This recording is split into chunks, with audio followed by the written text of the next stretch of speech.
ইন্না লিল্লাহি ওয়া ইন্না ইলাইহি রাজিউন।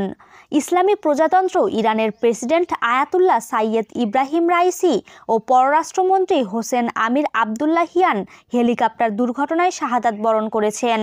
দুর্গম পাহাড়ি এলাকায় চরম দুর্যোগপূর্ণ আবহাওয়ার মধ্যে প্রায় 15 ঘন্টা অনুসন্ধান কাজ চালানোর পর ইরানের প্রেসিডেন্ট সাইয়েদ ইব্রাহিম রাইসিকে বহনকারী হেলিকপ্টারটির সন্ধান পাওয়া গেছে বলে জানিয়েছেন ইরানের রেড সিক্রেট সোসাইটি। একই সঙ্গে এই খবরের সত্যতা নিশ্চিত করেছেন ইরানের ইসলামী বিপ্লবী গার্ড বাহিনী বা আইআরজিসির প্রধান কমান্ডার হোসেন সালামি। রেড সিক্রেট সোসাইটি জানিয়েছে, আশপাশে থাকা উদ্ধারকারী দলগুলো ঘটনাস্থলের দিকে ছুটে যাচ্ছে। শেষ খবর পাওয়া পর্যন্ত উদ্ধারকারী দলগুলো ঘটনাস্থলে পৌঁছেছে। তারা যেসব ছবি ও ভিডিও পাঠিয়েছে তাতে দেখা যাচ্ছে দুঃখজনকভাবে হেলিকপ্টারের কোনো আরোহী বেঁচে নেই।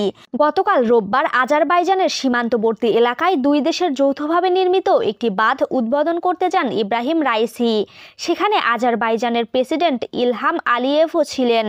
সেখান থেকে 3টি হেলিকপ্টারের বহর নিয়ে ইরানের পূর্ব আজারবাইজান প্রদেশের রাজধানী তাবরিজে ফিরছিলেন ইব্রাহিম রাইসি ও তার সঙ্গে থাকা অন্য কর্মকর্তারা। পথে পূর্ব আজারবাইজানের জোলফা এলাকার কাছে দুর্গম পাহাড়ে প্রেসিডেন্টকে বহনকারী হেলিকপ্টারটি বিধ্বস্ত হয়। অন্য দুটি হেলিকপ্টার নিরাপদে গন্তব্যে পৌঁছায়।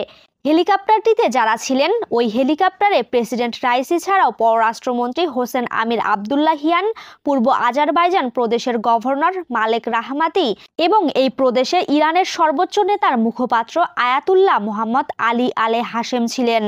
আজারবাইজানে একটি জলাধার প্রকল্প উদ্বোধনের পর পূর্ব আজারবাইজান প্রদেশের রাজধানী তাবরিজে ফিরছিলেন তারা।